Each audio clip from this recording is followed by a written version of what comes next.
안녕하세요. 다정톡을 진행하는 랩 2050의 이원재입니다. 오늘 어디로 출근하셨어요? 어떤 일 하셨나요? 몇 가지 일을 하셨나요? 출근하신 일터는 본인이 직접 만드신 일터인가요? 남이 만들어준 일터이신가요? 오늘 이런 얘기를 좀 해보려고 그러는데요. 오늘 굉장히 재미있는, 흥미로운 또는 시대를 앞서가는 그런 분을 한번 모셨어요. 어떤 분이시냐면 홍진아 빌라 선샤인 대표님이신데요. 지금 제가 드린 질문 있죠. 어디로 출근하셨어요? 본인이 만든 일터로 출근합니다. 어떤 일을 하셨어요? N개의 일을 했습니다. 그래서 스스로 N잡러라고 부르기도 하시는 분이세요. 그래서 오늘은 미래의 일이 어떻게 될 것인지, 앞으로 우리 일자리에 대해서 어떤 생각을 갖고 어떻게 준비해 나가야 될지 같이 이야기 나눠보는데, 이 홍진아 대표님의 이 경험과 생각을 통해서 이야기 나눠보는 시간을 가져보도록 하겠습니다. 더 진행하기 전에 구독하고 좋아요 꼭 눌러주시고요. 이 홍진아 대표님도 저희 팟캐스트 유튜브에 열렬한 이 애독자, 애청자세요. 그러니까 같이 이 호흡하면서 오늘 이야기를 나눠가면 좋겠습니다. 안녕하세요. 안녕하세요. 반갑습니다. 홍진아입니다. 네. 빌라 선샤인 대표님이신데요. 네. 본인 소개를 이 빌라 선샤인 소개하고 같이 좀 해주시면 좋겠네요. 좀 네. 낯선 분들도 많이 있으실 것 같아요. 네, 빌라 선샤인은 일하는 밀레니얼 여성들을 위한 멤버십 커뮤니티 서비스라고 주로 설명을 합니다. 일하는 밀레니얼 여성. 밀레니얼이면은 그게 세대 개념인 네네. 거죠? 세대 개념이어서 그냥 메인은 80년부터 96년까지를 밀레니얼 세대라고 부르는데요. 저희는 그때 세상에 나오신 분들. 네네. 근데 저희는 25살부터 한 40살까지, 그러니까 39살까지가 주요한 고객들이시고, 그 다음에 조금 밀레니얼 세대적이다 저희 표현을 하는데, 좀 비혼이나 저출생이나 좀 새로운 가족의 형태, 또는 내가 나의 가장이나 내가 나의 사장님으로 좀 살고 싶어 하는 40대 분들도 저희 멤버십으로 등록을 해가지고 같이 커뮤니티 활동을 하고 계세요. 그래서 기본 개념은 이제 3개월 시즌제로 진행이 되는데, 3개월 멤버십을 등록하시면 저희가 제공하는 커뮤니티 서비스들을 이용하실 수 있고, 그걸 이용함에 따라서 뭐 일터박 동료를 만들고, 일과 관련된, 일이랑 삶과 관련된 좀 기술이나 또 정보를 얻어가실 수 있는, 그래서 지속 가능성을 위한 좀 사회적 자본을 획득하도록 한다 하는 게 저희의 미션이자 목표입니다. 근데 커뮤니티 서비스라는 게 내용이 어떤 건가요? 일단 소셜 클럽이라고 하는 한 10명에서 15명 정도의 그 퇴근하고 하는 클럽들에 참여를 해서 뭐 정보를 얻기도 하고 기술을 얻기도 하고 하는 것이 있고, 토요일마다 저희가 이번 시즌은 5개의 질문을 좀 뽑았는데, 저희 세대, 일하는 여성으로서 저희 세대가 좀 고민하는 5가지 질문에 집단 지성을 이용해서 답하는 그 문제 해결 미덕 모닝 뉴먼스 클럽이 매주 그러니까 격주 토요일 아침마다 있어요. 그래서 그런 곳들에 참여를 하고, 또 온라인 커뮤니티가 만들어져 있어가지고 그 오프라인 모임에 오지 않을 때는 뭐 예를 들면 강남에서 빨리 여권 사진을 찍어야 되는데 어디가 잘 나오나요? 포토샵 많이 하지 않는 사진관은 어딘가요? 같은 질문이 올라오면 그거에 대한 답을 얻어가거나, 디자인 업체를 찾는데 어느 업체가 괜찮은가요? 했을 때 바로 정보를 얻어갈 수 있는 그런 온라인 커뮤니티에 참여하는 것도 멤버십 그 혜택 중에 하나로 하고 있어요. 뭐 왠지 굉장히 따뜻할 것 같아요. 밀레니얼 여성이 되고 싶다. 이런 생각이 드네요. 오늘 그러면 그 빌라 선샤인 홍진아 대표님하고는 이런 이야기들 좀 나눠봤으면 좋겠어요. 지금 말씀하신 그 일터 이야기인데, 네. 이 일터 얘기가 어떤 일터, 어떤 일자리를 이야기를 하는 건지 홍진아 대표님 꼭 좀 다른 생각을 가지고 계실 것 같아요. 전통적인 생각하고 일터와 일자리 얘기를 한 가지 하고요. 그 다음에 N잡러란 정체성을 또 가지고 계셨어요, 한동안. 네. 이렇게 발표도 많이 하시고, N잡러는 뭔지, 여러 가지 일을 동시에 한다는 건 어떤 건지 요 이야기를 좀 하고, 마지막으로 우리 사회가 일에 대한 인식이나 이 태도나 또 제도가 많이 바뀌어야 될 것도 같은데 어떻게 바뀌어야 될지 요거 마지막으로 얘기하면서 좀 정리를 하면 좋을 것 같습니다. 네. 우선 저는 이 책의 제목이 너무나 인상적이었어요. 나는 오늘도 내가 만든 일터로 출근합니다. 네. 제목 맞죠? 네, 맞습니다. 네. 어떻게 이런 멋진 제목을 구상을 하시고 책을 쓰셨나요? 제가 작년 12월에 낸 인터뷰집 클럽의 제목을 지금 말씀을 하신 거고 자기 문제, 여성으로서 겪는 문제 또는 자기 자신으로 겪는 문제를 그냥 어렵다, 좀 힘들다, 해결하기 힘들다라고 생각하지 않고 비즈니스로 풀어보려고 한 8명의 여성들을 인터뷰한 인터뷰집이에요.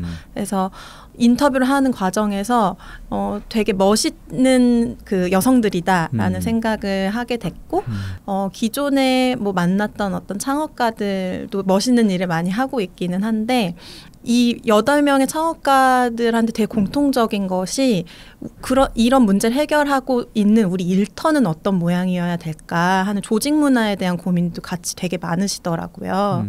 그래서 통합적으로 이 문제는 해결되는데 어떤 곳에서는 뭐 약간 노동 착취가 일어나기도 하고 엄청난 야근 때문에 막 직원들이 소진되기도 하고 하잖아요. 근데 이것들이 같이 있을 경우에 정말로 문제가 해결되는 것인가, 통합적인 의미에서 이런 고민을 같이 하시는 걸 보고 창업가이자 그 문제를 해결하는 방식으로 일터를 만들어가는 여성들의 이야기다라고 생각을 해서 제목을 그렇게 지어봤습니다. 일터가 문제를 해결을 잘 할 수 있다는 생각이 드셨어요?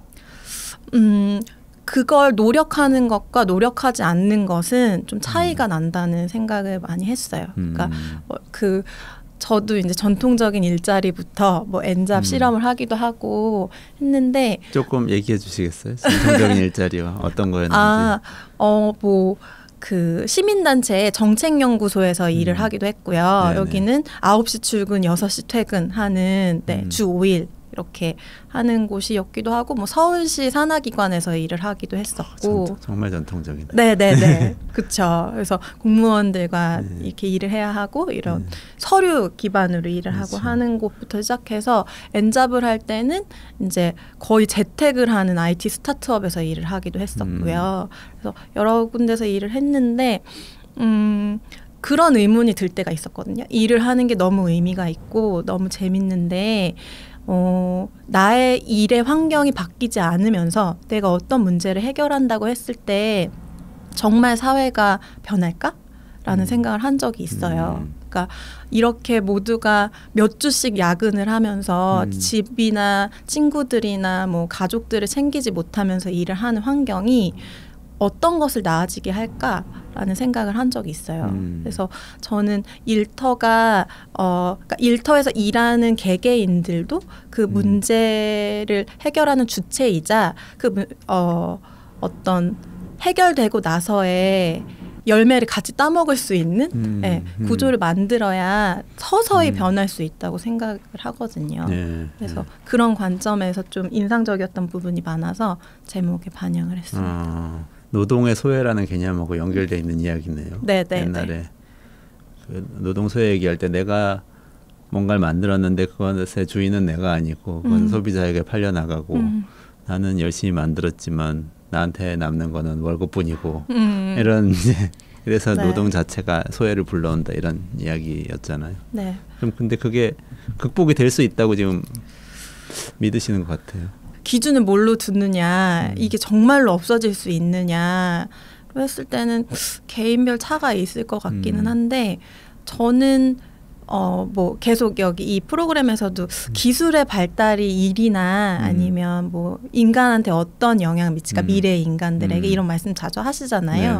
근데 그런 것과 같이 맞물려서 해결할 수 있는 방법을 우리가 지혜를 짜내야 될 때가 아닌가, 이제는 진짜 그런 생각이 되게 많이 들어요. 저는 사실 어떤 생각이 드냐면 많은 사람들은 사실 젊은 분들도 말씀하신 밀레니얼 세대도 지금 일에 대해서 어떤 생각을 갖고 있냐면 다수는 다 그런 건 아니지만 다수는 뭐 일자리 일터가 중요하긴 하지만 거기서 뭘 가치를 찾을 수 있겠어. 일자리는 안정적이면 되지. 가급적이면은 월급이 따박따박 매달 나오고 그쵸. 잘리지 않고 정년까지 채울 수 있는 곳이면 제일 좋은 거지. 가장 중요한 건 칼퇴근과 휴일, 휴가 이런 것들이고 그 휴일과 휴가와 칼퇴근한 이후의 시간에 내 가치와 보람을 찾아야지. 사실 이렇게 생각하시는 것 같아요. 이것하고 좀 다른 접근법이시죠? 네, 그런 것 같아요. 이런 얘기를 하면은 한 80%한테는 이해를 받지 못하거나 뭘 그렇게까지 의미를 부여하냐라고 얘기를 듣는 경우도 많죠. 네. 근데 제 주변에 있는 친구들이나 아니면 제가 뭔가 이제 스타트업을 한다 하면서 준비를 하면서 만난 분들은 그래도 일자리나 어떤 내가 하는 일이 단순히 이꼴 나의 그 월급을 주는 노동이라고만 생각 안 하고 그 이상의 어떤 것으로 좀 정의하시는 분들이랑 얘기를 했을 때 이런 얘기들을 많이 하게 되는 것 같아요. 지금 만드신 일터를 만드신 거죠? 네. 는 어떤 것 같으세요? 그 일터는? 제가 만든 일터요. 지금 저 2명의 그 팀과 같이 일하고 있거든요. 동료들이랑. 그러니까 저까지 해서 이제 3명이 같이 일을 하는 거고 그래서 일에 대한 고민을 같이 되게 많이 해요. 그러니까 우리는 몇 시부터 몇 시까지 일을 해야 할까부터 시작을 해서 일주일에 그러면 우리가 몇 시간을 일해야 할까. 사실 시작하는 스타트업이고 한 사람이 해야 되는 일이 되게 많아가지고 그렇죠. 네, 그 일의 시간 같은 것들이 조절하기가 좀 힘들기도 한데 그래도 우리는 어느 정도를 일에 쏟아붓고 그리고 어떤 시간에 일을 해야 하고 그리고 이 일이랑 좀 일상이 분리되기 위해서는 그러니까 잘 쉬고 다시 일을 하러 돌아오기 위해서는 어떻게 해야 할까에 대해서 많이 고민을 하고 일주일에 한 번씩 이거에 대해서 좀 점검하는 시간을 따로 갖고 있어요. 그렇군요. 네. 참 작은 조직이라도 사실 근데 큰 조직이 가지고 있는 이슈를 다 가지고는 있잖아요. 조금씩. 네. 그래서 다 챙겨봐야 되는데 어쨌든 앞으로 기대가 됩니다. 어떻게 진화해 나갈지. 네. 그 엔잡러 이야기 사실 굉장히 독특한 이야기일 수도 있는데 특히 우리 사회에서 많이 하셨는데 뭐 본인이 엔잡 경험을 하셨다고 하시고 그게 네. 어떤 의미인지 일단 설명을 좀 해주실 수 있을까요? 엔잡러는 N개의 소속을 가지고 일하는 팀플레이어라고 제가 정의를 하고 그건 저의 정의이고요. 그리고 엔잡러라는 이름을 처음 만든 사람이 저예요. 엔잡러의 시조. 네, 그러니까 처음에는 막 엔잡러라는 말이 이런 고유명사처럼 될지 모르고 그냥 저한테 제가 2017년 3월부터 2018년 3월까지 2개의 조직에 소속을 두고 일을 했거든요. 일하는 일실험을 했는데 그걸 할 때 저 이렇게 일해요 하면은 뭐 2잡족 아니야? 3잡족 아니야? 뭐 아니면 그렇다면 프리랜서 아니야? 뭐 이렇게 얘기를 하는 거예요. 근데 그거에 맞아 뭐 그런 거랑 비슷한 거야 라고 얘기를 할 수도 있지만 저는 제가 어쨌든 이 실험을 하기로 한 이상 내가 어떤 형태로 일을 하는 사람인지에 대해서 조금 더 명확하게 설명할 필요도 있다고 느꼈어요. 그래서 그렇다면 이 N은 내가 결정할 수 있다라는 그 의미를 담아서 N개의 잡을 갖고 있는 사람이다 해서 엔잡러라는 네, 이름을 붙이고 일 실험을 했죠. 그게 프리랜서하고 다른 점은 프리랜서는 소속감 없이 일하지만 그래도 2개의 조직의 소속감을 갖고 일했기 때문에 다른 거다 이렇게 말씀하시는 건가요? 네. 그러니까 사실 2 조직의 네. 조직원 같은 그쵸. 형태로 주간회의도 동료들도 2군데 주간회의도 하고 같이 하고 네. 뭐 회고도 같이 하고 주말에 네. 그다음에 뭐 워크숍이 있으면 워크숍도 같이 가고 그러니까 프리랜서랑 좀 다른 점은 프리랜서도 일 단위로 어떤 파트너랑 같이 일을 하는데 전 파트너의 개념이 아니고 그 동료의 개념이 더 강했어요. 그리고 뭔가 제가 이 일을 할 수 없을 때 저의 일의 맥락을 아는 누군가가 제 일을 도와주기도 하고 저 역시도 누군가의 일의 맥락을 계속 파악하고 프리랜서들은 그렇지 않잖아요. 저 조직 그렇죠. 파트너의 일의 맥락 같은 거를 파악하진 않으니까. 주어진 일만 딱 해서 주는 네. 기능적인 네. 역할이죠. 근데 저는 저 사람은 저 맥락에서 저 사람은 저 팀에서 저 맥락을 가지고 지금 일을 하고 있구나라는 것들을 좀 파악을 하고 거기에 제가 저의 업무 전문성이나 할 수 있는 일이 있으면 같이 하거나 하는 형식으로 일을 해서 좀 그 부분이 달랐던 것 같아요. 어떻게 생각하면은 굉장히 이상적이고 또 사실 그렇게 일하는 분 지금도 많이는 있는데 N잡을 하고 있다고 표현하지는 않는데 그 이유는 제가 생각해 보면 뭔가 제도적으로 그렇게 안 돼 있어서 그런 것 같기도 해요. 내가 저기 직원이 아닌데 이런 생각을 할 수도 있고 또 뭐 나 4대 보험 들어주지도 않는데 이런 생각할 수도 있고 맞아요, 맞아요. 계약 관계 끝나면 끝인데 뭐 네. 여러 가지 이유 때문에 하여간 이 조직 이 회사의 진정한 고민은 무엇인가는 생각 안 하고 사실 주어진 일만 딱 하고 관계를 좀 거리를 두죠. 네. 그렇다고 굉장히 차이가 있네요. 뭐가 네. 달랐을까요? 제 성향이랑 좀 붙어 있는 부분인 것 같아요. 그래서 저 계속 뭐 강연이나 인터뷰할 때 늘 말씀드리는 게 이런 형태의 N잡은 어쩌면 나만 할 수 있는 거, 내가 되게 운이 좋았고 그 상황을 만들 수 있는 기회가 있어서 괜찮았던 거다라고 말씀드리긴 하는데 저는 제가 일을 하면서 발견한 저의 특성이 있다면 혼자서 일은 못 하고요. 일을 하는 게 동력이 좀 떨어지더라고요. 혼자 일하는 것이. 그래서 난 혼자서 뭔가를 수주를 받아서 혼자 그거를 완벽한 형태로 만들어서 다시 돌려주는 형태로는 일을 잘 못하는 사람이구나라는 걸 하나 알았고 그런 면에서 이제 이전 직장을 그만두고 새롭게 일의 형태를 만들어봐야겠다라고 생각했을 때 프리랜서를 그럼 할까 하다가 하지 않기로 결정하게 된 계기이기도 해요. 저에게 그런 성향이. 그리고 그렇게 될 경우 누군가랑 같이 일을 해야 되는데 같이 일을 할 때 저는 되게 중요한 게 같이 일하는 사람들이 어떤 맥락을 가지고 있고 어떤 목표를 가지고 같이 나가고 있는지가 이해가 되어야 거기에 딱 몰입해서 일을 할 수가 있더라고요. 그래서 그러면 그게 조직 구성원들이 그렇게 하기도 하고 물론 요즘에 일이랑 자기를 막 분리하는 게 더 중요하게 느껴지기도 하지만 저한테는 그게 좀 중요한 요소여가지고 그러면 조직의 구성원으로 그 조직이 나를 그렇게 생각해 준다면 들어가서 일을 한번 해보자라고 생각을 해서 이렇게 시스템을 만들게 됐죠. 그래도 좀 불편한 게 있지는 않으셨어요? 불편한 거 힘들거나. 많았죠. 그러니까 안 해봤기 때문에 힘들었던 부분이 많이 있었고요. 제가 노동 문제나 정책연구소에서 일을 하기도 했고 해서 난 좀 잘하는 사람이지 그런 이슈들에 대해서 잘 알아. 그리고 제 논문을 노동과 관련된 논문을 대학원때 썼거든요. 그래서 그게 포커스는 아니었는데 그거 같이 연구해야 되는.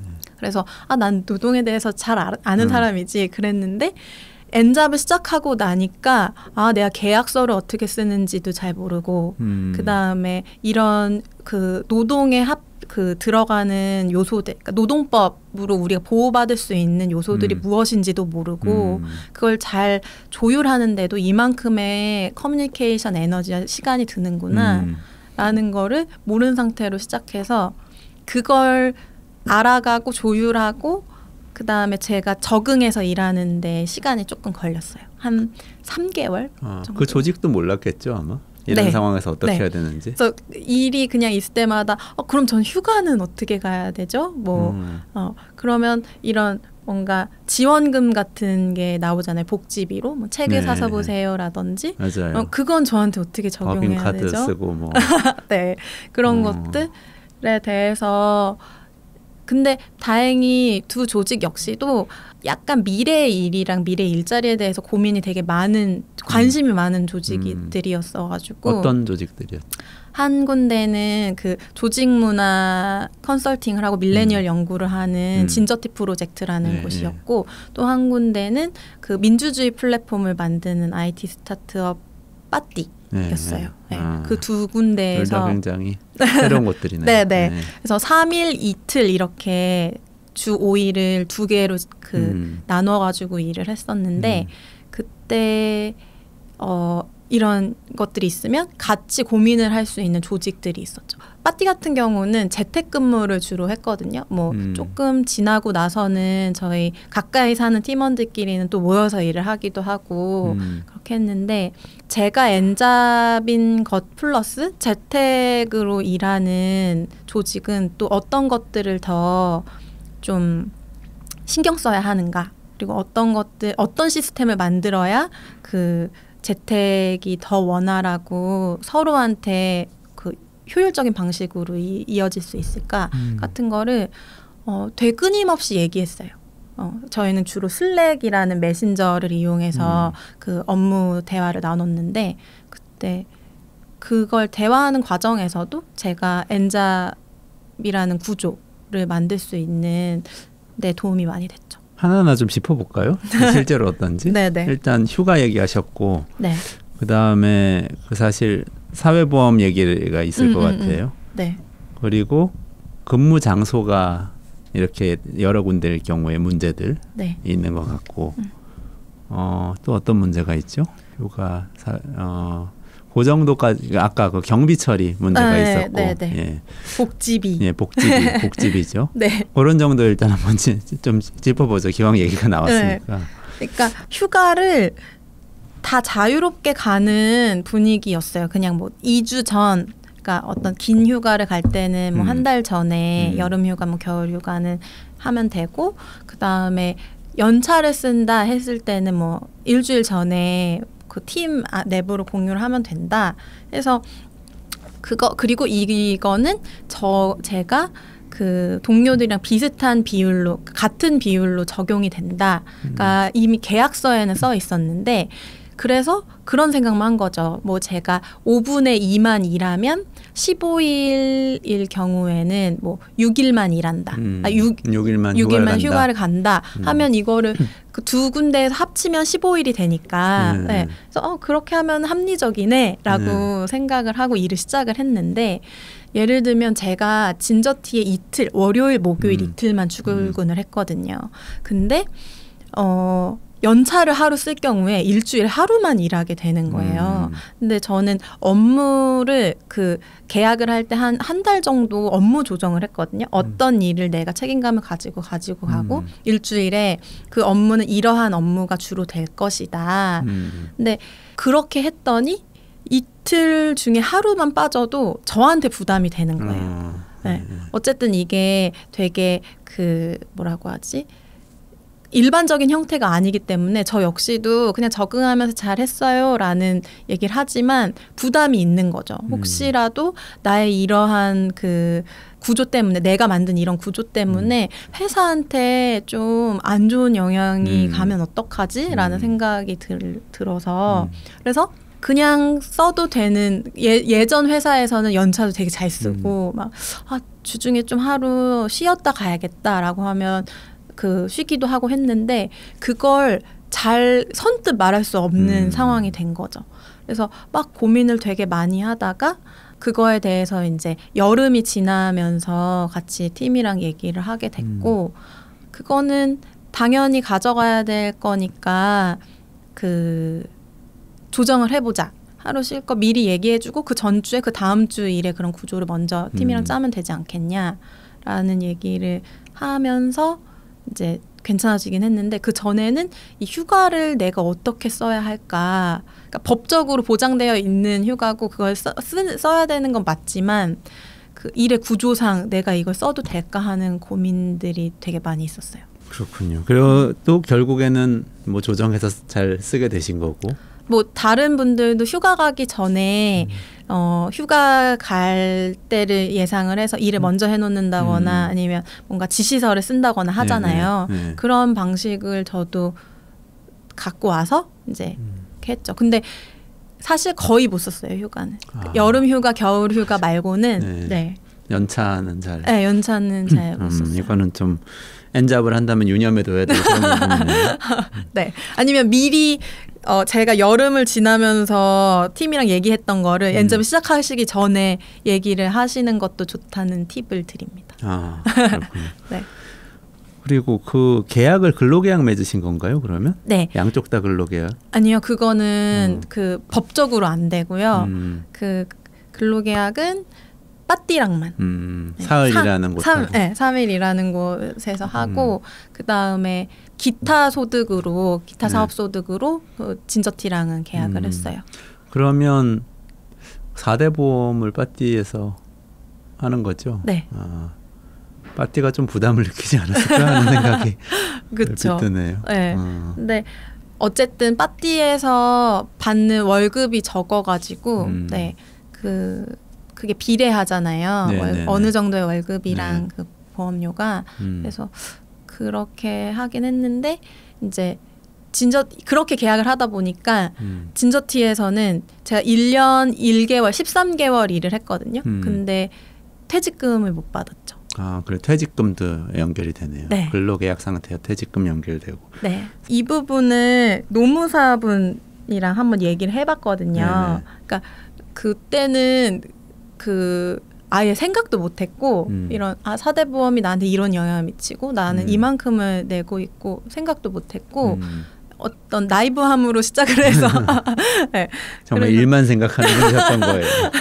그래서 했는데 이게 다 끝나고 이걸 좀 정리해서 또 하고자 하는 사람들한테 더 자세히 얘기해줬으면 좋겠다라는 생각으로 얘기를 했더니 이제 법적으로는 할 수 있는 방도가 없고 2개 뭐 소송을 둔다거나 그걸 같이 낸다거나 그래서 가능하다면 그 기타 사업 소득으로 계약을 할 때 그 인센티브를 책정하는 것을 그 계약서에 넣어서 네. 그게 막 인센티브를 이만큼 뭐 꼭 이만큼 주세요 이게 아니고 이러이러한 것들 때문에 내가 약간 손해 보는 어떤 부분이 있는데 그걸 해줄 수 있느냐를 그 뭐라 그러지 협상을 하는 거죠. 협상의 여러 가지 목록 중에 하나로 두는 것이 최선의 방법일 수 있다라는 조언을 받기도 했어요. 네. 근데 그게 어쨌든 계약은 갑을 관계이고 그 다음에 조금 그러니까 힘이 많이 없는 상태로 우리가 계약을 하게 되는데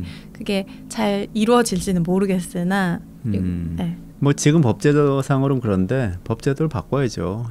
여러 가지를 동시에 하는 사람이 당연히 늘어날 테고 이렇게 그냥 연결되어서 출퇴근 안 하고 일하는 사람들이 늘어날 텐데 지금도 많으신데 우리 법제도가 전혀 보호를 안 해요. 맞아요. 그 아까 말씀하셨던 그 근무 장소 있잖아요. 재택근무하는 데 있어서의 좀 이슈가 있었나요 혹시? 재택근무요? 재택근무는 제가 조금 외로웠던 것이 네, 그랬고 그러니까 재택근무를 하니까 그 전에는 항상 출퇴근을 했었는데 재택근무를 하니까 일이랑 쉼이 좀 분리가 안 되는 게 있더라고요. 맞아요. 네, 하고자 하면은 앉은 자리에서 막 밤까지 일할 수 있으니까 그래서 그것 때문에 그게 잘 전환이 안 돼서 3월에 시작해서 한 5월까지는 좀 힘들었고 그걸 내가 수를 내지 않으면 근데 이건 아무도 해결책을 나에게 줄 수 없는 거다라고 생각을 해가지고 좀 뭐 6시가 되면 무조건 자리에서 일어나서 컴퓨터를 닫고 뭐 환기를 하자라든지 이런 식의 것들을 만들고 그리고는 저랑 좀 비슷하게 느끼는 저희 팀원들이 있어가지고 만나서 일을 하는 걸로 여름 좀 지나고서는 그러니까 뭐 3일이면 그 중에 하루 반이나 이틀 정도는 만나서 일을 한다거나 그렇게 했죠. 보통 재택근무하면 일을 너무 안 할까봐 걱정하는데 지금 일을 너무 많이 해서 걱정이셨다는 거죠? 네, 저희 팀은 그랬어요. 이 혼자 일하니까 오버워크를 하게 되는 일들이 있어서 이걸 어떻게 좀 그 열을 내릴까 하는 거를 되게 많이 얘기를 했죠. 그러니까 감시의 눈을 스스로가 달게 되는 거가 되게 그 건강하지 못한 것 같더라고요. 맞아요. 네, 그러니까 아무도 그거에 대해서 제가 어떤 일을 하고 있는지 팀원들도 다 알고 그 다음에 그 재택근무를 하면 되게 투명하게 일을 해야만 일이 굴러가기 때문에 제가 어떤 일을 하는지 오늘 어떤 일을 할지에 대해서 서로 상호 보고하게 하고 상호 피드백하는 시스템이 있긴 있었거든요. 근데 약간 불안이 좀 높아지는 거죠. 내 바로 옆에 누군가가 있거나 그걸 바로 피드백 받을 수가 없으니까 내가 좀 부족하다고 누군가가 느끼면 어떡하지? 이런 내가 내 감시의 눈을 나한테 켜고 일을 하게 되는 경우도 있는 것 같아요. 그래서 재택근무자들의 소진이 되거나 아니면 아예 일을 안 하거나가 문제가 되는 것 같아요. 그 재택근무가 이 전통적인 기업에서 볼 때는 두 가지의 책임을 전가하는 게 있어요. 노동자한테 전가하는 건데 사실 한 가지가 방금 말씀하신 거예요. 기업이 관리를 사실 해주거든요. 관리가 마음으로 하는 게 아니고 관리를 위한 인력을 배치하고 예산도 배치하고 맞아요. 시설도 만들고 딱 하잖아요. 그거를 알아서 해라. 그러니까 자기가 자기를 관리해야 돼요. 그거는 추가로 일하는 거고 기업은 절감돼요. 그 부분이. 그리고 사소한 거 같지만 큰 게 컴퓨터 자기 거 쓰죠. 전화도 자기 거 쓰죠. 집도 책상도 다 자기 거죠. 그러니까 맞아요. 그거는 기업이 내보내는 거예요. 사실. 그걸 다 하나하나 맞춰서 해줄 수는 없고 기업이. 그러니까 두 가지 면에서 사실 더 편하죠. 성과만 제대로 나올 수 있다면. 마지막으로 그 복지비 얘기는 어떻게 해결하셨어요? 복지비는 이거는 근데 제가 좋은 그 사례가 될 수가 없는 게 저는 이거에 대해서 그럼 이건 어떻게 하죠? 이렇게 얘기했을 때 그럼 그거는 그냥 다 같이 적용하면 되죠. 뭐 그냥 100% 적용하면 된다. 이게 제가 뭐 몇십만 원을 쓰는 게 아니고 뭐 책 사고 이런 거니까. 근데 그런 생각이 들더라고요. 이거를 계속 얘기하는 이유는 복지비를 주는 이유는 무엇일까? 네.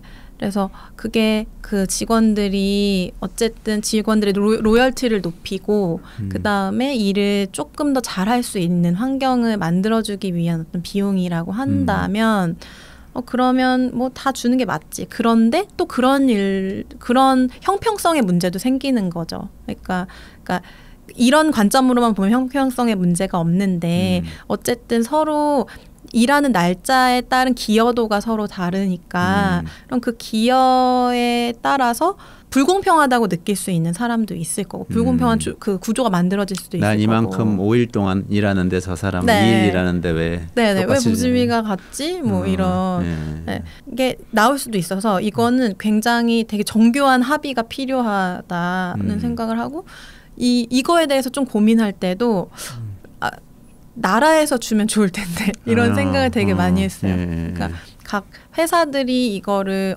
그래서 더 큰 회사는 더 많은 복지비를 제공하기도 하고 뭐 그런 차이가 있기는 한데 그냥 이런 뭐 도서 구입비나 아니면 뭐 학원에 가야 되는 그 재교육을 위한 우리는 계속 재교육을 받으면서 일을 해야 되잖아요. 앞으로는. 근데 그걸 위한 거는 나라에서 주면 좋을 텐데 그런 제도가 있긴 한데 그 카드도 주고 있긴 한데 그게 선택할 수 있는 선택지가 좀 되게 한정적이고 그 엄청 고퀄리티의 교육을 받을 수는 없거든요. 그런 면에 있어서 조금 다르게 설계되면 좋겠다. 앞으로 이런 생각을 많이 했어요. 그러니까 삶에 필요한 거는 국가에서 책임지는 게 깔끔하죠, 사실. 예산이 많이 들지만 그렇죠. 재정적으로 가능하다면 훨씬 낫겠네요. 혹시 이런 질문 많이 받지 않으셨어요?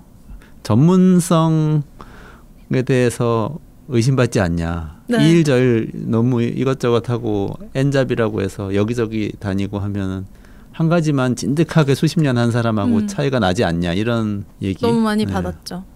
그런 질문 그리고 스스로도 했고 그런 질문이 되게 많으니까 뭐 언론 인터뷰를 하거나 강연에 가거나 그러면 항상 그런 질문들을 주셨어요. 그래서 처음에는 그거에 대해서 생각을 못 하고 있다가 좀 불안해졌다가 제 생각을 좀 정리하게 되는 계기가 되기도 하긴 했는데 사실 저는 2개의 직장을 다니기는 했는데 다 미디어 커뮤니케이션 그러니까 저희가 마케팅을 할 필요는 없는 회사들이었거든요. 막 이걸 막 팔고 이게 아니고 오히려 저희가 하는 일을 잘 포장해가지고 어떤 일을 했는지 잘 정리하고 그걸 되게 매력적인 이야기로 만들어서 밖에 발신하면 그걸 보고 이 사람들이랑 일해보고 싶다 하는 사람들이 찾아오게끔 만드는 구조가 더 중요한 회사들이었는데 그래서 미디어 커뮤니케이션 담당을 했어요. 그래서 저의 일의 어떤 업무나 이런 거는 한 가지. 그러니까 빠띠에서는 미디어 커뮤니케이션 담당자이자 캠페인 기획자로 일을 했고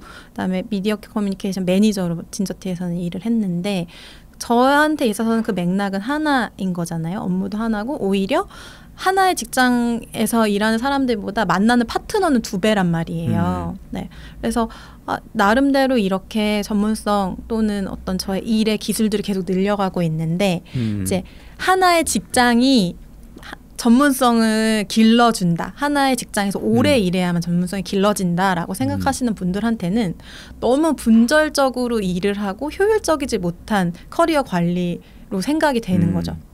그래서 만시간의 법칙을 따르시는 분들과 그렇게 전문성 쌓으신 분들과 싸워서 어떻게 이기실 겁니까? 경쟁에서 어떻게 이기실 겁니까? 막 이런 질문 1만 시간의 받기도 법칙. 했고. 그게 네. 말콤 글래드웰이 쓴 말이죠. 네. 1만 시간을 집중해서 한 가지를 해야 전문가가 된다. 될 수 대가가 있다. 된다. 네. 네. 맞아요. 그러니까 그 10년인가요? 만 시간의 법칙이 그 기간인데 10년 정도를 일해야 되는 걸로 계산이 나오는 네, 건데 그 관점인 거죠. 10년 동안 한 가지를 꾸준히. 근데 여기에서 그 다른 나라는 어떤지 모르겠는데 우리나라는 이제 한 직장에서 그 꾸준함을 쌓아야 한다는 어떤 그 기본적인 이해도 깔려 있는 것 같아요. 그게 1년에 일주일에 80시간이라면 2년 반이면 되고요. 40시간이라면 이제 5년이 되고 제가 2년 반 만에 만 시간 채웠었어요. 옛날에. 뭘로 채우셨었어요? 기사 쓰기로. 옛날에 기자 생활할 때 네, 맞아요. 80시간씩 일하면서. 그렇지만 뭐 그렇게 할 필요는 없는 것 같아요. 그래서 거기에 대한 가장 적절한 대응은 어떤 거였나요? 저는 제 나름대로의 만 시간을 채우고 있다라고 말씀을 드렸고, 그래서 이제 뭐 전문성에 대한 정보도 되게 많이 찾아보고 책도 읽고 그랬었거든요. 근데 좀 제가 많은 도움을 받았던 거는 그 최근에 전문성에 대한 논의가 여러 가지로 되는데 그 중에 하나로 이제 적응적 전문성에 대한 것, 새로운 복잡성의 시대를 살아나가야 되는 전문가들, 일하는 사람들이 그 기존의 전문성, 그러니까 막 고도화된 숙련 기술을 가지는 어떤 전통적인 전문성에 하나 더해서 적응적 전문성도 가져야 된다. 근데 이 적응적 전문성이 어떤 하나의 유형을 말하는 게 아니고 기술을 말하는 게 아니고 창의성이나 문제 해결 능력이나 적응력 이런 것들이 있어야 새로 막 그 나타나는 문제들에 제대로 대응을 하면서 다음 스텝으로 커리어를 쌓아나갈 수 있다라는 연구들이 있더라고요. 그래서 그런 걸 보면서 기술이 필요 없다는 얘기는 아니고 어떤 방식으로든, 그리고 옛날이랑 다른 방식으로도 요즘 많이 쌓잖아요. 막 9시에 출근해서 6시에 퇴근해야만 전문성을 쌓을 수 있는 시간이 아니고 뭐 책을 읽는다든지 사이드 프로젝트를 한다든지 아니면 뭐 자기 전에 하는 인스타그램에서 레퍼런스를 모으는 시간이 될 수도 있고 이렇게 내가 하는 일이 내 전문성이랑 어떤 연결을 가지고 있는지를 늘 생각하고 그거를 연결을 해나가는 게 좀 더 중요하다는 생각, 결론을 내렸죠. 그렇군요. 아주 좋은 설명인 것 같네요. 그렇게 대응하면 되겠습니다. 앞으로. 네. 엔잡러로도 일을 하시고 지금 회사 대표시잖아요. 회사의 네. 경영자 하시는 네. 경영자이신데 네. 또 입장이 좀 다를 수도 있어요. 양쪽이. 근데 네. 이것저것 다 고려해봤을 때 미래에 이런 일들이 더 많아지면 좋겠다 또는 많아질 것 같다 이런 느낌이 드세요? 저는 그럴 것 같은데 네, 아직은 아예 뭐 시장이 없죠. 엔잡 시장이. 근데 제가 엔잡 실험을 끝내면서 생각했던 거는 모든 사람이 엔잡을 할 수는 없는데 그거는 어떤 그 기질의 문제일 수도 있고 환경의 문제일 수도 있고, 그런데 앞으로는 더 많은 사람들이 엔잡러랑 일하게 될 거라는 생각을 했거든요. 내가 엔잡러가 아니어도 엔잡러랑 일할 수 있는 환경이 만들어지는 거죠. 누군가는 엔잡을 할 수 있으니까. 근데 그때 엔잡러에 대한 이해가 없이 엔잡러랑 일한다는 거는 굉장히 위험한 일인 것 같거든요. 네. 그 업무 동기를 떨어뜨리는 일이기도 하고 그게 될 수도 있고. 그래서 그런 차원에서 엔잡에 대한 좀 생각을 사람들이 조금 해야 된다. 뭐 이렇게 하고 제가 엔잡 실험하면서 맨날 그런 걸 물었어요. 엔잡러도 리더가 될 수 있을까? 이틀만 출근을 하면서, 그러니까 제가 이틀 출근하면서 했던 고민 중에 또 하나는 나는 그럼 어떤 리더십을 가질 수가 있지? 제가 중간 관리자급에서 엔잡 그 실험을 했었던 건데 네네. 여기서 이 다음으로 넘어가는 데 있어서 엔잡이 도움이 될까? 이런 생각을 했어요.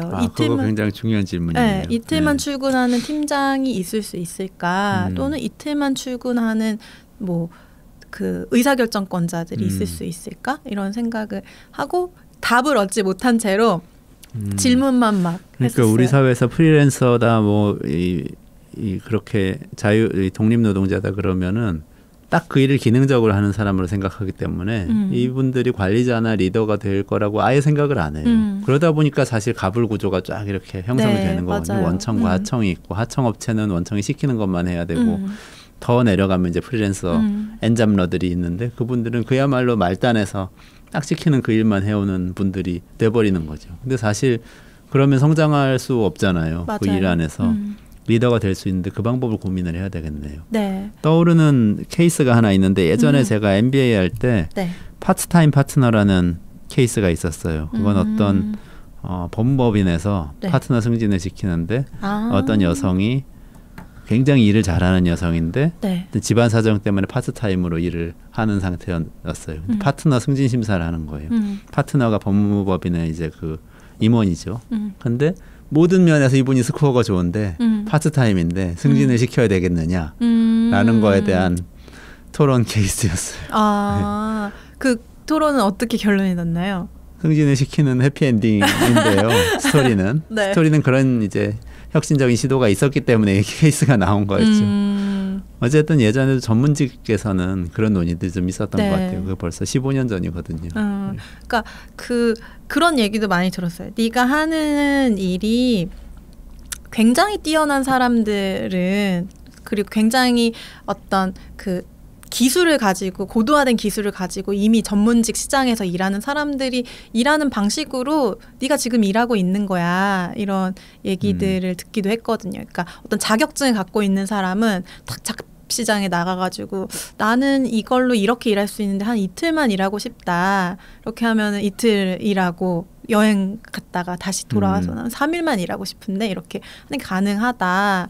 근데 그게 일반 회사에서도 그런 정도의 고도화된 기술을 가지고 있지 않은, 그러니까 자격증을 가지고 있지 않은 사람도 이게 가능한지 해본 게 좀 흥미롭다. 이런 얘기를 들은 적이 있는데 그 리더십을 고민을 하면서 그런 고민이 있었거든요. 그러니까 제가 이런 상태로 40이 넘어가면 40이 넘어간 채로 계속 매니저를 하는 사람이 일을 할 수 있는 곳은 없어요. 네. 그리고 저 역시도 일에서의 계속되는 성장과 안 해본 일을 하기 위해서는 조금 더 의사결정권을 많이 가져가거나 더 그 큰 팀에서 일을 하거나 해야 되는데 이걸 선택하기 위해서는 그러면 이제 엔잡을 그만 해야 되는 선택만 꼭 해야 되나? 이게 배치되는 선택일까? 라는 고민을 하다가 엔잡을 그만하고 이제 회사를 만든 거죠. 근데 저는 제가 지금은 저희 직원들이 다 풀타임으로 일을 하고 있거든요. 근데 저희 그 콘텐츠 디렉터 하시는 황효진 님이 사실 엔잡러예요. 그러니까 조직이, 그러니까 그 소속을 여러 개로 두는데 일은 그냥 풀타임으로 여기서 일을 하고 그 여성들을 위한 이야기, 그러니까 여성들을 위한 콘텐츠 플랫폼 그 헤이메이트라는 곳이 있는데 거기에 콘텐츠 코디네이터로, 그러니까 공동 그 뭐라 그러죠? 창업은 아니고 공동 대표로 거기서도 일을 하고 계세요. 그래서 뭐 주말에는 그 시스터후드라는 팟캐스트 녹음도 하시고 그다음에 책도 계속 쓰고 계시고 그렇게 하는데 이제 그런 에너지, 여기서도 지금 에너지를 많이 쓰시고 거기서도 에너지를 많이 쓰시잖아요. 그래서 저는 이 에너지를 어떻게 조절하면서 일을 하는지에 관해서 주로 많이 얘기해요. 효진님이랑. 그러니까 효진님이 업무에 있어서는 디렉터시니까 그거에 대해서 제가 많이 코멘트를 하거나 막 그걸 기획을 같이 하거나 할 일은 없거든요. 대신에 좀 자기 역량을 많이 잘 발휘해서 그 여기서 어떤 결과물을 잘 만들어내실 수 있도록 대화를 많이 하는 편이죠. 그리고 저는 구조를 아직 어떻게 짜야 될지는 모르겠는데 엔잡러들이 일할 수 있는 구조를 만들어 보고 싶다는 생각도 해요. 네. 그러니까 뭐 특성인 저희 그 회사의 특성인 것 같기도 한데 일단 밀레니얼 여성들을 대상으로 하고 있어서 필요한 기획들이 많이 있는데 그 기획들이 꼭 5일을 여기서 다 일해야만 그게 되는 건 아니거든요. 근데 대신에 우리 회사의 어떤 맥락 그리고 우리 그 고객들의 어떤 맥락 같은 것도 다 알아야 된다는 측면에서는 좀 조직에 속해 있다는 감각을 가지고 일을 해야 되는 부분들이 많이 있어서 이거를 지금 당장은 아니지만 좀 만들어 보면은 재밌겠다. 그리고 그걸 만드는 과정에서 필요한 뭐 법률적인 것들이나 뭐 노무적인 것들이나 조직 문화적인 것들은 잘 기록을 해놓고 싶다 이런 생각도 하고 있어요. 아, 잘 되면 좋겠네요. 지금 얘기를 들어보니까 어쨌든 그렇게 새로운 방식으로 일하는 분들이 늘어나고 완전히 엔잡러까지는 아니라도 아까 얘기했던 몇 가지 특성, 집에서 근무를 한다든지 뭐 이런 이 다양한 형태들이 생기는데 우리 사회가 대비가 안 돼 있는 건 맞는 것 같아요. 맞아요. 그리고 앞으로 이게 생각하시는 것처럼 막 사업이 확장되면 또 더 늘어날 거잖아요. 또 홍 대표님 같은 분들이 또 많아질 수 있고 어떻게 이 변화를 시킬 수 있을까요? 뭘로 시작해야 하나? 뭘로 시작해야 할까요? 사람들의 인식을 변화시키는 게 굉장히 중요한 것 같기도 한데 대비는 그러니까 어쨌든 얘기를 하다 보면 끝에는 그래서 법이 바뀌어야 돼. 그래서 정책이 바뀌어야 돼. 그래서 어떤 사회적인 시스템이 만들어져야 돼로 가서 결국 뭔가 이거에 관심 있는 정치인이 나와야 되나? 막 이런 얘기로 흘러가기도 하는데 논의의 장이 지금 없잖아요. 그렇죠. 이런 새로운 일과 관련된. 근데 저는 이 팟캐스트 자체도 논의의 장이 될 수 있다고 생각하고 좀 이런 이야기들이 더 많이 드러나야 되는 시기인 것 같아요. 당장 뭐가 바뀔 수 있다가 아니고 이건 어쩌면은 저만의 생각일 수도 있으니까 이 생각이 조금 더 만들어지고 옳은 방향 또는 효과적인 방향으로 가려면 여기에 어떤 의견이 또 붙고 또 붙고 그리고 사례가 또 붙어야 된다고 생각하거든요. 지금은 저만의 것이니까. 근데 이런 실험을 하고 있는 사람들의 논의의 장이 만들어지고 근데 그게 항상 논의의 장은 생겼던 것 같아요. 근데 그 논의의 장이 우리가 이렇게 하니까 조금 너무 힘들지. 그리고 결국에는 제도적 개선이 필요해로 가서 그건 또 너무 먼 일이라서 이 논의의 장 자체가 만들어졌다 없어지고 이런 경우들이 있어서 좀 지속성이 있는 그 논의의 장이 좀 필요하고 그게 계속 기록되고 어딘가에 발신돼야 된다고도 생각해요. 그러니까 이건 그 약간 미디어 커뮤니케이션을 계속 해온 저의 특성 때문에 이렇게 생각되는 걸 수도 있는데 더 많이 알려져야 되고 이런 사람들이 있다는 신호 그리고 이런 변화가 있다는 신호를 누군가 감지해야만 나도 할 수 있나 이게 정말 필요한가 그리고 어떻게 발전될 수 있지가 생각이 시작되는 거지 그런 신호 없이는 다 모르는 채로 그냥 살거든요. 좀 더 그렇죠. 안정적인 일자리가 나한테 더 좋을 수도 있어. 왜냐하면 그렇게밖에 교육받고 보고 자라지 그렇죠. 않았기 때문에. 근데 그런 일자리는 아주 한정돼 있고 우리 네. 사회가 점점 줄어드는데 네네. 그러면 어쨌든 문제는 법과 제도가 잘 고쳐져야 되는 것인데 거기까지 가기 위해서 네. 공론의 장이 훨씬 더 많이 필요하다. 그런 네. 상황이네요. 네. 그리고 그 공론의 장이 꼭 막 예전처럼 되게 많은 사람들이 모여가지고 막 발제를 하고 이런 게 아니고 예를 들면 제가 이런 얘기들을 브런치에 가끔 쓰기도 하는데 네네. 브런치에 이런 얘기들이 많이 모이고 그게 해시태그로 소팅이 되면 그거 역시도 우리가 이런 얘기를 같이 볼 수 있는 공론의 장의 시작이 될 수도 있고 저는 되게 다양한 형태의 공론의 장 역시도 만들어져야 된다고 생각하거든요. 각자한테 조금 더 익숙한 방식의 공론의 장. 그래서 그게 뭘지도 조금 고민하고 있어요.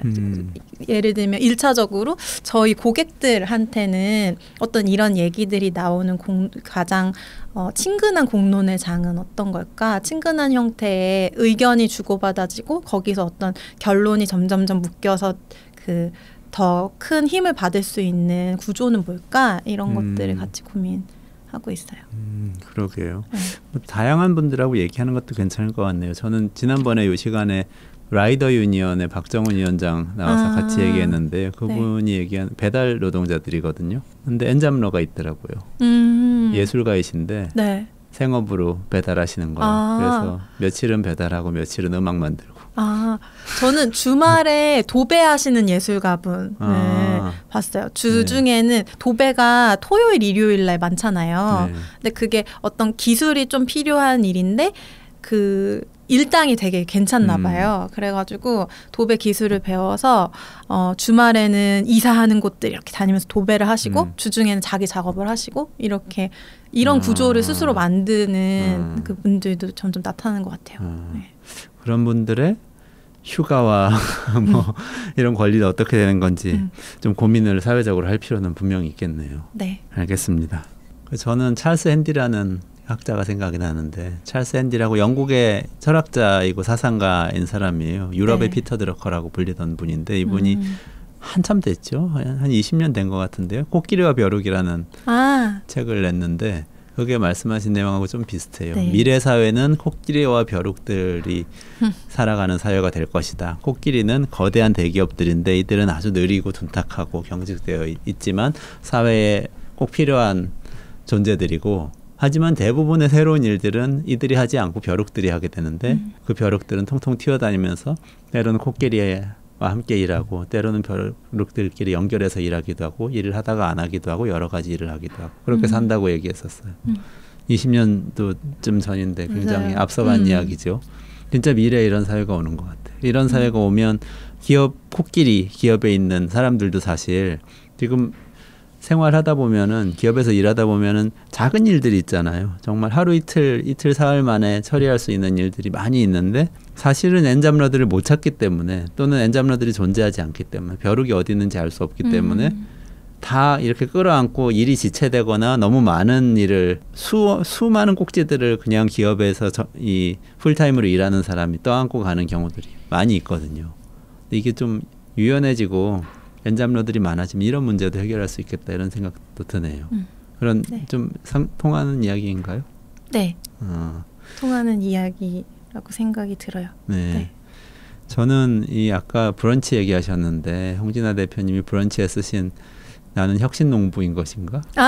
이 글이 생각이 났어요. 네. 그 대표님이랑 같이 그 토론 참여하고 쓴 글이죠. 네, 맞아요. 같이 강연을 했었는데 여기 C 프로그램에서 했었죠. 맞아요. 그랬는데 그때 얘기하신 게 미래 어떻게 될지 모르지만 일단 씨를 뿌려놓고 기다리는 농부가 수렵 채집 단계에 있던 사람들이 보면 굉장한 혁신가였고 어쩌면 말도 안 되는 일을 하는 사람들이고 어쩌면은 미래를 짊어지고 갈 사람들이라고 생각했을지 모르는데 지금 씨를 뿌려놓고 기다리고 있는 이런 마음이실 것 같아요. 네. 그런 농부가 꼭 나중에 이 곡식을 잘 추수해서 우리 모두가 풍요롭게 사는데 또 자유롭게 사는데 좀 도움이 되는 농부가 되셨으면 좋겠네요. 감사합니다. 혼자 할 수는 없으니까 농부들을 잘 발견하는 것도 저한테는 되게 중요한 일인 것 같아요. 지금. 그렇군요. 농부들이 힘을 합쳐서 같이 추수를 같이 해야 되니까. 그러면 좋겠습니다. 네. 네, 오늘 홍진아 대표님 모시고 엔잡러의 이야기 그리고 미래의 일에 관련된 이야기 좀 나눠봤습니다. 구독, 좋아요 꼭 눌러주시고요. 오늘 이야기 궁금하신 점이나 의견 있으시면 댓글로 달아주시면 좋겠습니다. 오늘 이 정도로 마무리를 하려고 합니다. 오늘 들어주셔서 감사드리고요. 홍진아 대표님 나와주셔서 감사합니다. 감사합니다. 수고하셨습니다.